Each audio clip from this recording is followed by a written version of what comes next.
Thomas and the new engine. The engines on the island of Sodor. There are always lots of jobs to do. One morning, the bank controller came to Tidmouth's sheds. A new engine has arrived on the island, He announced. His name is Neville. You must all make him feel welcome. A happy engine Is a useful engine. Later, Thomas was stopped at a signal.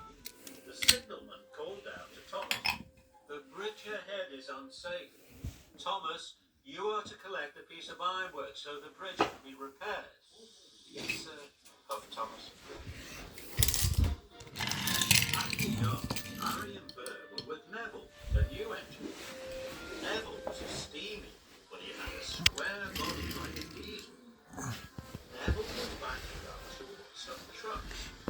Nearly there, said Harry cheekily. Nearly there, said Bert naughtily. Then there was trouble. Watch where you're going, clumsy wheels, Harry and Bert laughed. Neville looked sad.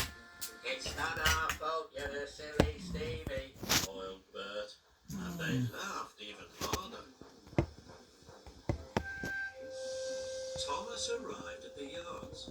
He could see Harry and Bert laughing with Neville. That must be the new engine, he thought. He must be friends with the diesels.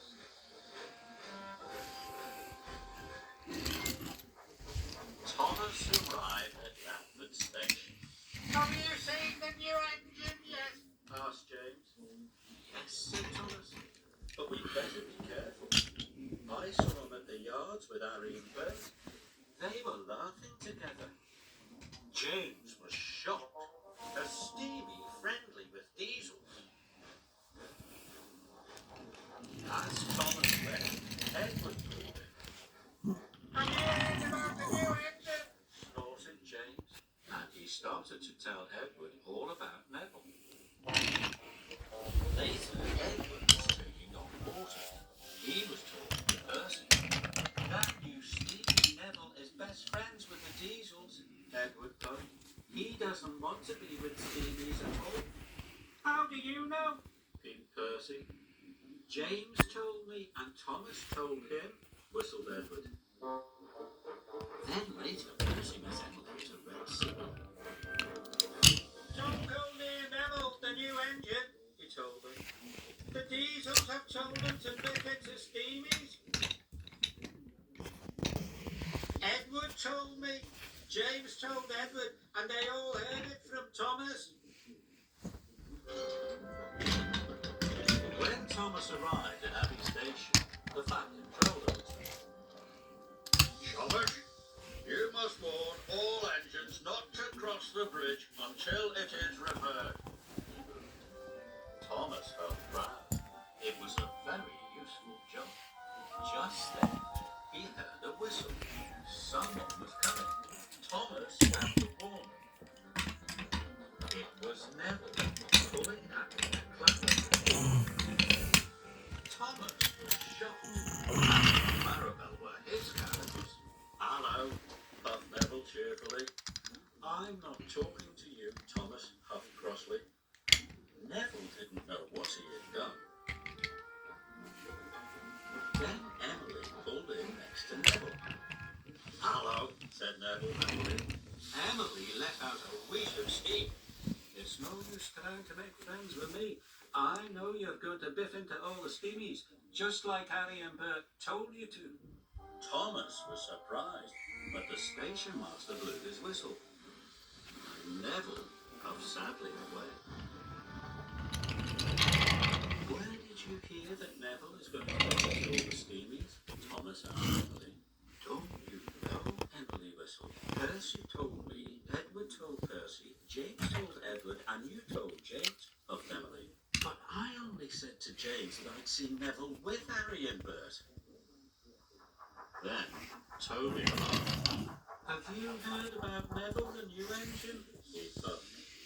Henry saw Harry and Bert be horrible to him at the yards. Emily was shocked. Thomas couldn't believe it. Neville wasn't friends with the Diesels after all. Where was Neville going? Emily tooted. Cinders and ashes, cried Thomas. Neville's heading for the broken bridge. I must stop him.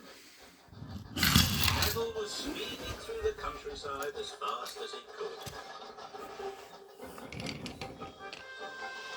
Suddenly, Neville saw a barrier on the track. He slammed on his brakes. But it was too late. Neville was in terrible trouble. He was on the broken end of the bridge. Thomas knew it was all his fault. Suddenly he had an idea. Thomas steamed slowly and carefully onto the bridge. He gently bumped Clarabelle and was coupled up.